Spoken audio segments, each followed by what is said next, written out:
I've been teaching on the spirit of Jezebel and Ahab, and I felt it necessary to come back on to give you some insight that I really don't hear too many people talk about. In order to understand the spirit behind Jezebel and Ahab, it is best to read about them in 1 Kings.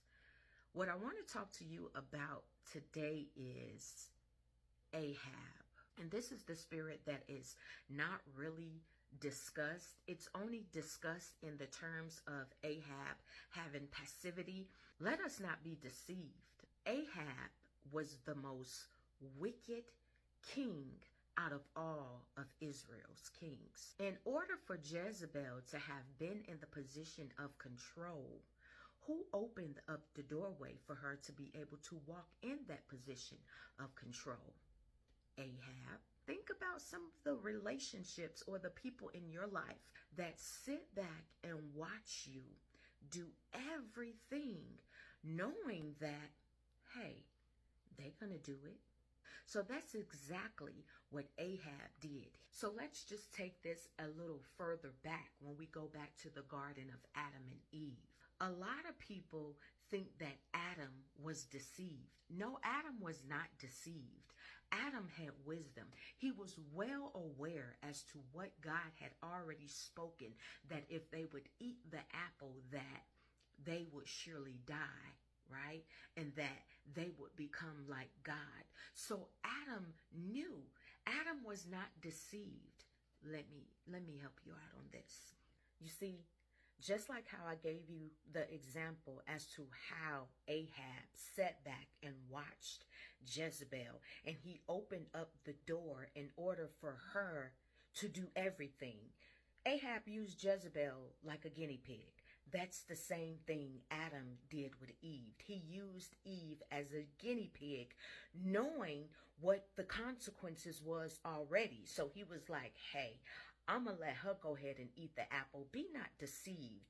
Adam heard everything that was going on in that garden. He heard the serpent talking to Eve.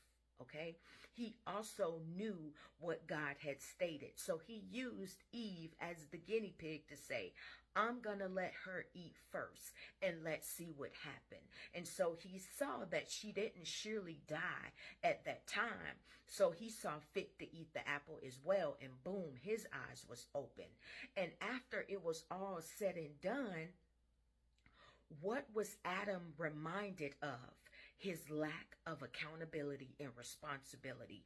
No different from Ahab, his lack of accountability and responsibility. So please understand that the spirit behind Adam, Eve, Jezebel, Ahab had already existed. And see, the reason why these spirits are able to infiltrate us as a people is because of our own fleshly desires.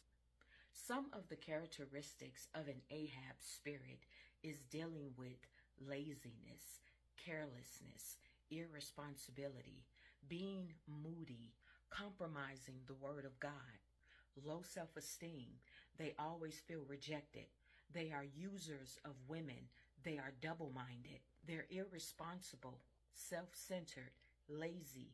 They also refuse responsibility. They deal with sexual lust, perversion. He will also give up the position of leadership and watch the woman take the leadership role.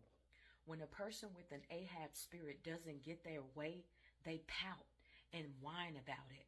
They also will have the woman to take the leadership role because it still gets them what they want.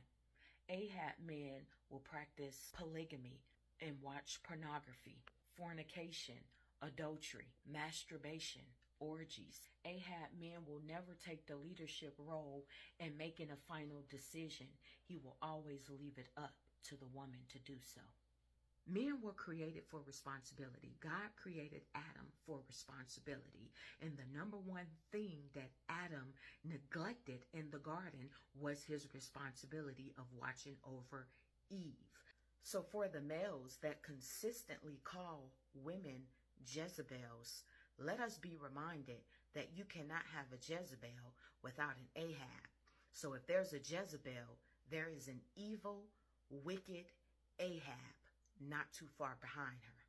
Yep, I said it. Yep, I said it. Yep, I said it. Ooh, yep, I said it.